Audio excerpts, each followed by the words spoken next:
یا ایھا الذین آمنوا لا تقدموا بین یدی اللہ ورسولہ، اے ایمان والو اپنے معاملات کو اللہ تعالیٰ اور اللہ کے رسول علیہ السلام سے آگے نہ بڑھاؤ۔ تمام معاملات، گھر کے ہوں، باہر کے ہوں، کاروبار کے ہوں، معاشرت کے ہوں، معیشت کے ہوں، سیاست کے ہوں، عدالت کے ہوں، ریاست کے ہوں، اللہ نے کوئی اسپیسیفیکیشن نہیں دی، تمام کے تمام معاملات میں اپنے معاملات کو اللہ اور اس کے رسول سے آگے نہ بڑھاؤ۔ جیسے ایک بندہ مومن پابند ہے اللہ اور اس کے رسول کے احکامات کا کہ اس کے مطابق زندگی گزارے، ایسے ہی ایک اسلامی ریاست وہ پابند ہے کہ وہاں law of the land top of the list وہ کتاب و سنت کے مطابق ہوگا، خلاف نہیں ہو سکتا۔ یہ اصولی بات میں عرض کر رہا ہوں۔ اب اس کے تحت اگر پاکستان کے آئین یا کسی قانون میں کوئی شے اللہ اور اس کے رسول کے حکم کے خلاف ہے تو وہ ہمارے لیے قابل قبول نہیں ہو سکتی۔ البتہ یہ طے کون کرے گا؟ ظاہری بات ہے کتاب و سنت کا علم رکھنے والے، وہ علماء دین ہوں گے، مستند علماء ہوں گے، باقاعدہ ان کی بورڈز موجود ہیں، ان کے پورے کونسلز موجود ہیں، تو یہ تو طے کریں گے وہ لوگ جو اہل دین کو جاننے والے ہیں۔ ایک انجینئر سے میں اپنے بیٹے کے لیے دوائی نہیں مانگ سکتا کہ بھئی میرے بیٹے کی طبیعت خراب ہے تو آپ اس کو دوائی لکھ کر دے دو۔ ایک ڈاکٹر سے میں اپنے گھر کا نقشہ بنوانے کے لیے نہیں جاؤں گا۔ اسی طرح عدالت کی کرسی پہ بیٹھا ہوا شخص ہو سکتا ہے وہ پاکستان کے قانون کو، تعزیرات کو، فلاں فلاں کو جانتا ہو، لیکن عین ممکن ہے کہ وہ کتاب و سنت کا علم نہ رکھتا ہو اس گہرائی کے ساتھ جو کہ ان معاملات میں ضروری ہے۔ تو بھائی اس کو بھی کلیئرٹی رہنی چاہیے کہ وہ اس ڈومین میں داخل نہ ہو، اور جو کتاب و سنت کا علم رکھنے والے ان معاملات میں ان سے رہنمائی حاصل کرے۔ جو اس فیصلے کے بارے میں پلس مائنس فیور اگینسٹ جو بھی ٹیکنیکل مباحث ہیں وہ ججز کر لیں گے، وہ لائرز کر لیں گے، اور ایک ملکی قانون کے مطابق مسئلہ سارا یہ ہے، ہر چیز کو کلیئر رکھیں۔ البتہ یہ بات، اس میں بھی ایک مسئلہ ہمارے ملک میں ہے، یہ ہے قانونی پیچیدگیوں کے مقامات اور ٹیکنیکل ایشوز۔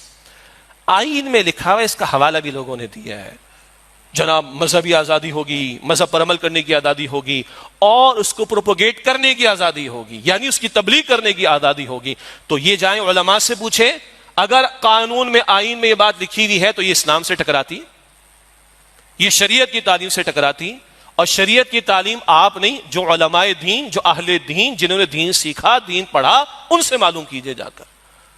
یہ اگر ہمارے آئین میں گنجائش دے رکھی ہے تو یہ صحیح نہیں، اس پر کلام ہو سکتا اور ہونا چاہیے۔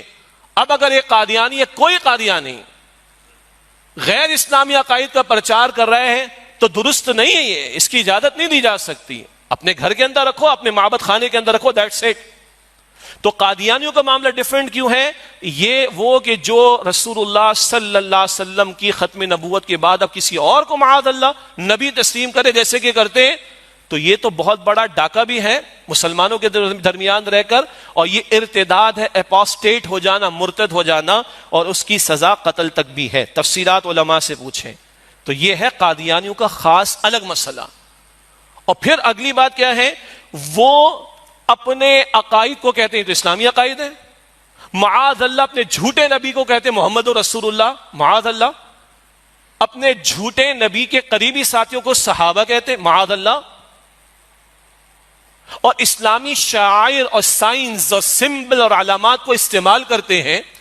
یہ سب کچھ تو پاکستان کے آئین کے مطابق بھی غلط ہے۔ آئین پاکستان میں لکھا ہوا ہے کہ یہ اپنے آپ کو مسلمان نہیں کہہ سکتے، اسلامی شعائر، سمبل، سائنس، یعنی اپنی عبادت کے طریقے کو نماز نہیں کہہ سکتے، اور اپنے معبد خانے، عبادت خانے کو مسجد نہیں کہہ سکتے، اسلامی اصطلاحات، ٹرمینالوجیز استعمال نہیں کر سکتے۔ یہ ہے خاص مسئلہ قادیانیوں کا۔ مسیحیت کے ماننے والوں کے بارے میں یہ بات نہیں ہے، ہندو مت کے ماننے والوں کے بارے میں یہ بات نہیں ہے، یہ خاص کس کے بارے میں ہے؟ قادیانیوں کے بارے میں، تو یہ خاص مسئلہ ہے، اور خاص قادیانیوں ہی کے بارے میں تحریک اس پاکستان میں چلی تھی، اور 1974 میں ان کو کافر قرار دیا گیا تھا، اور 17 دن کی پوری ڈیبیٹ تاریخی طور پر موجود ہے، یہ پوری تاریخ ہمارے سامنے رہنی چاہیے۔ تو بقیہ اقلیتوں کے مقابلے میں ان قادیانیوں کا مسئلہ بالکل مختلف ہے، چنانچہ ان کو مختلف اعتبار سے ڈیل کیا جائے گا۔